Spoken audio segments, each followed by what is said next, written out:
Camden trade bridge 2025 കോഴിക്കോട്ട് നടന്നു. വ്യാപാര വ്യവസായ നേതാക്കൾ പങ്കെടുത്തു. കാൻഡൻ ഫെയർ ഉദ്യോഗസ്ഥരും ഓൺലൈനായി പരിപാടികളിൽ പങ്കാളികളായി. വ്യവസായ നേതാക്കളും വ്യാപാര സംഘടനകളും ആദ്യത്തെ കാൻഡൻ ട്രേഡ് ബ്രിഡ്ജ് 2025 പങ്കെടുത്തു. ലോകത്തിലെ ഏറ്റവും വലിയ ട്രേഡ് ഫെയറായ ചൈനയിലെ കാൻഡൻ ഫെയറിന്റെ സാധ്യതകൾ കണ്ടെത്താനുള്ള അപൂർവമായ വേദിയായിരുന്നു പരിപാടി. ചൈനയിൽ നിന്നുള്ള കാൻഡൻ ഫെയർ ഉദ്യോഗസ്ഥർ പരിപാടിയിൽ വെർച്വലായി പങ്കാളികളായി. ഇന്ത്യൻ കോൺസൽ ജനറലായിരുന്ന മുരളീധരൻ നായർ പരിപാടി ഉദ്ഘാടനം ചെയ്തു. ഇന്ത്യ ചൈന വ്യാപാര ബന്ധങ്ങൾ മെച്ചപ്പെടുത്തുന്നതിന്റെ സാഹചര്യങ്ങൾ അദ്ദേഹം ഓർമ്മിപ്പിച്ചു. ഇന്ത്യൻ വ്യവസായികൾക്കുള്ള വിപുലമായ സാധ്യതകളും അദ്ദേഹം ഉദ്ഘാടന പ്രസംഗത്തിൽ പ്രതിപാദിച്ചു.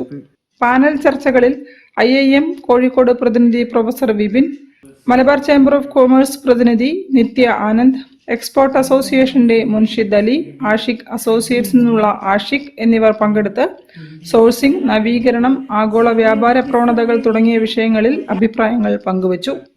സിഹാൻ നൽകിയ അവതരണം ഇന്ത്യൻ വ്യവസായികൾക്ക് കാൻഡൻ ഫെയറിലേക്കുള്ള യാത്ര എങ്ങനെ കൂടുതൽ ഫലപ്രദമാക്കാമെന്ന് വ്യക്തമാക്കി. 138ാമത്തെ കാൻഡോൺ ഫെയർ ഈ വരുന്ന ഒക്ടോബർ 14 മുതൽ നവംബർ 4 വരെയാണ് നടക്കുന്നത്.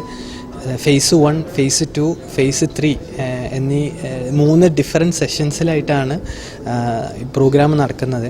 സോ കേരളത്തിലെ മലബാറിലെ എല്ലാ ബിസിനസ് ഓൺട്രപ്രണേഴ്സിനെയും ഈ ഒരു കാൻഡോൺ ഫെയറിലേക്ക് നമ്മൾ ഇൻവൈറ്റ് ചെയ്യാണ്. ആഗോള വ്യാപാര അവസരത്തിലേക്കുള്ള ഒരു പാലമാണ് കാൻഡൻ ട്രേഡ് ബ്രിഡ്ജ് 2025 എന്നും കാൻഡൻ ഫെയർ ഉദ്യോഗസ്ഥരുടെ തുടർച്ചയായ സാന്നിധ്യം പരിപാടിക്ക് അന്താരാഷ്ട്ര മുഖമുദ്ര നൽകിയെന്നും പരിപാടിയുടെ മുഖ്യ സംഘാടകനായ ബഷീർ PK പറഞ്ഞു. നമുക്കറിയാം, കഴിഞ്ഞ 2024 സ്റ്റാറ്റിസ്റ്റിക്സ് അനുസരിച്ച് $116 ബില്യൺ ഇന്ത്യയിലേക്ക് ചൈനയിൽ നിന്നും ഇമ്പോർട്ട് ചെയ്തിട്ടുണ്ട്.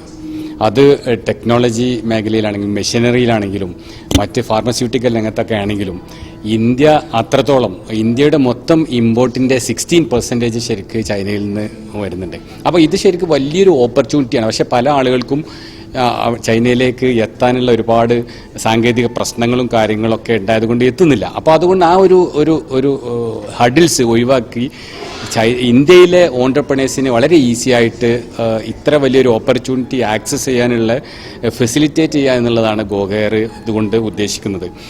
ചൈനയിൽ നിന്നുള്ള കാൻഡൻ ഫെയർ ഉദ്യോഗസ്ഥരുടെ മുഴുവൻ സമയ സാന്നിധ്യം, 150ലധികം വ്യാപാരികളുടെയും വ്യാപാര സംഘടനകളുടെയും വ്യവസായ നേതാക്കളുടെയും പങ്കാളിത്തം, സോഴ്സിംഗ്, നവീകരണം, ഭാവിയിലെ വ്യാപാര സാധ്യതകൾ എന്നിവയുമായി ബന്ധപ്പെട്ട പാനൽ ചർച്ചകൾ, കാൻഡൻ ഫെയർ യാത്രയെക്കുറിച്ചുള്ള സിഹാന്റെ പ്രായോഗിക മാർഗരേഖ, മലബാറും അതിലപ്പുറവും ഉൾപ്പെടെയുള്ള വ്യാപാര സമൂഹങ്ങൾ തമ്മിലുള്ള ശക്തമായ നെറ്റ്വർക്കിംഗ് എന്നിവയായിരുന്നു പരിപാടിയുടെ ഹൈലൈറ്റുകൾ.